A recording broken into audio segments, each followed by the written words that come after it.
Vous écoutez La Voix de l'Espérance, une émission qui vous apporte paix, joie, confiance et espérance.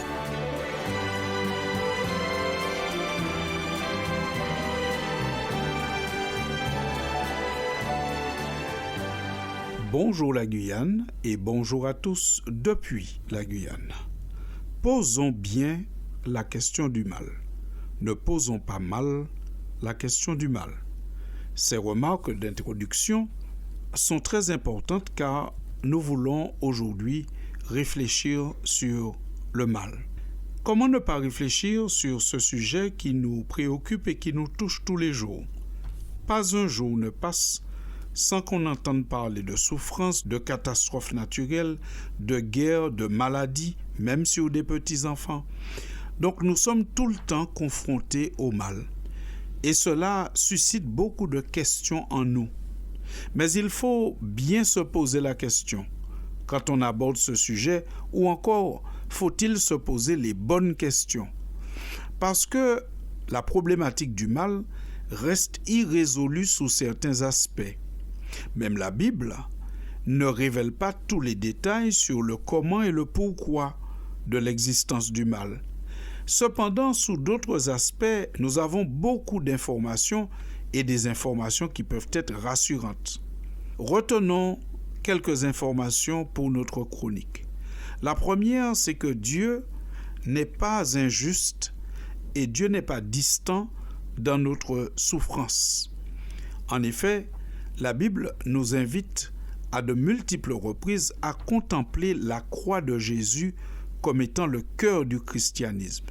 Parce que la croix réfute toute accusation d'un Dieu injuste, impartial et distant. Quand vous regardez à la croix, où Dieu s'est offert lui-même en sacrifice à cause de nos péchés, en Christ, vous ne pouvez penser que Dieu est impartial ou distant. Parce que la croix, c'est Christ qui vient mourir pour tous les hommes. Car Dieu a tant aimé le monde qu'il a donné son Fils unique, afin que quiconque croit ait la vie éternelle. Donc Dieu n'est pas partial, il n'est pas non plus distant, puisque le Christ, personne de la divinité, a subi le mal de plein fouet. Il a goûté à tous les aspects du mal, physique, mental, moral.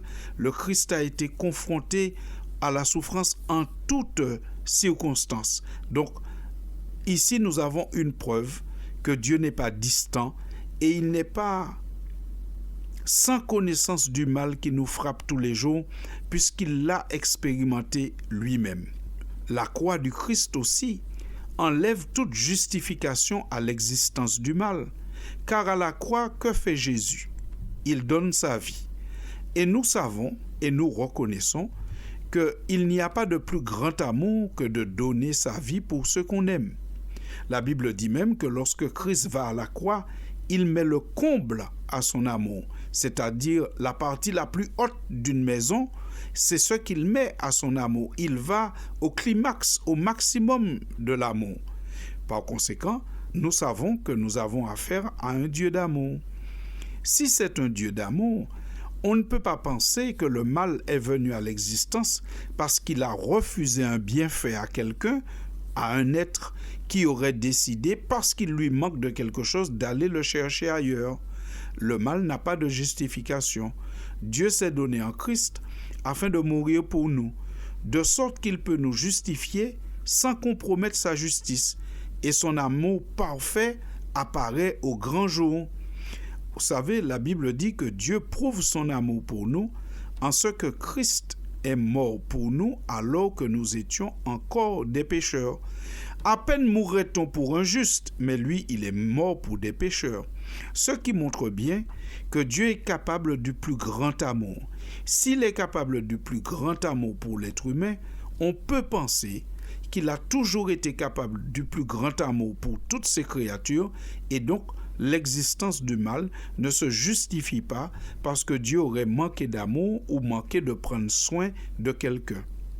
Le troisième élément que nous retenons, c'est que Jésus est venu sur terre en s'incarnant dans la même nature que ses contemporains, ce qui signifie qu'il était aussi lui-même vulnérable.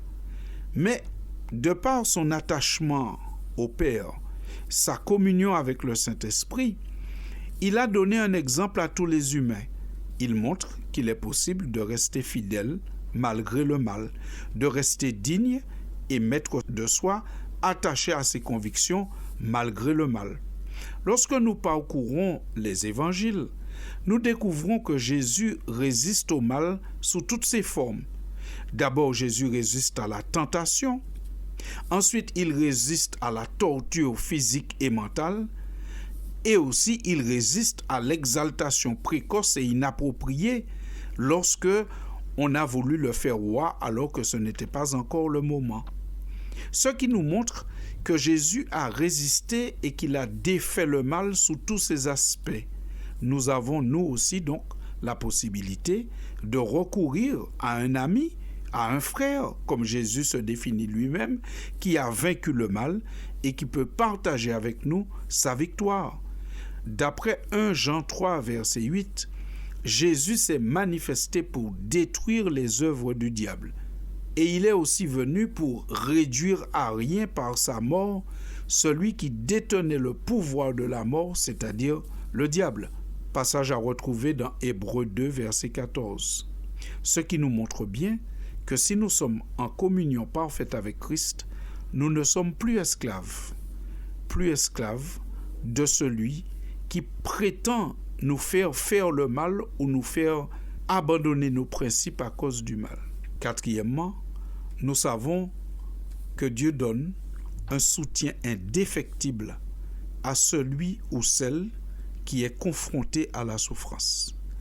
Et à notre avis, c'est là le point le plus important. S'il est vrai que nous ne connaissons pas le pourquoi et le comment de l'existence du mal, nous savons que lorsque nous sommes confrontés à la souffrance, Dieu ne nous abandonne jamais. Nous avons, pour exemple, un homme qui s'appelle Paul, qui est devenu apôtre de Jésus, et qui dit que malgré son apostolat, il s'est retrouvé parfois seul. Il a été abandonné. Il raconte cela notamment dans sa deuxième lettre qu'il adresse à son ami Timothée au chapitre 1er. Il parle du fait que tous l'ont abandonné, tous l'ont laissé seul. Parce que vous savez, au début, être chrétien, ce n'était pas facile. Il y avait une certaine persécution. Et par moments, ceux qui s'attachaient à Dieu se retrouvaient en grande difficulté. Tout comme Christ s'est retrouvé seul, lui aussi, Paul, il dit « Je me suis retrouvé seul ».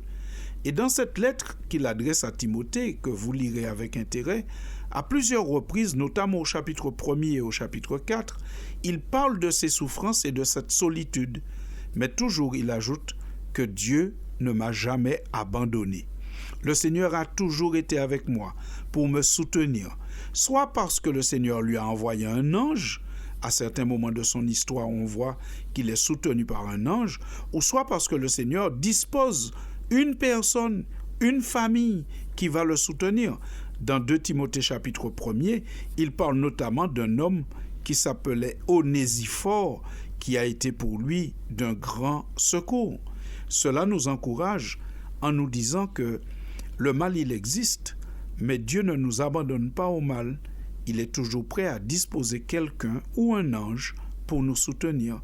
Voyons-le par la foi.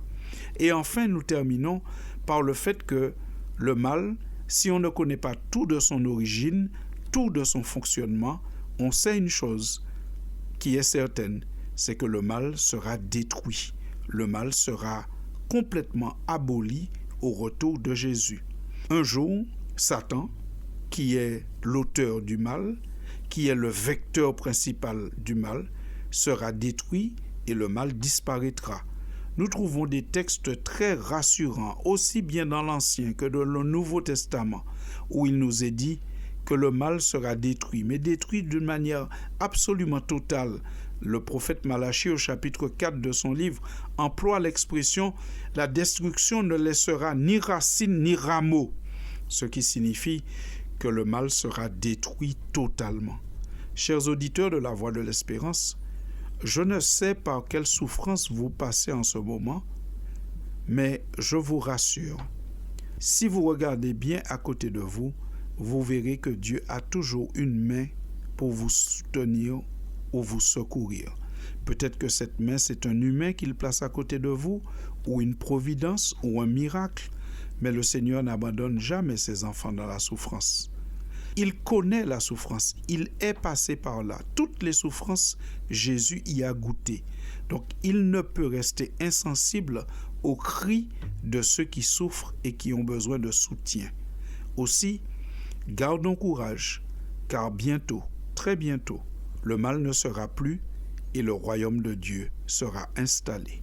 Sur cette note d'espérance, je vous remercie pour votre attention et vous dis à très bientôt pour une prochaine édition. C'était La Voix de l'Espérance, une émission préparée par l'Église adventiste du 7e jour. Si vous désirez avoir une copie de la causerie d'aujourd'hui, demandez-la. Elle vous sera donnée gracieusement. Écrivez à La Voix de l'Espérance, boîte postale 169 97 324, Cayenne, CEDEX. Ou téléphonez au 0594 25 64 26. Merci chers auditeurs et à bientôt.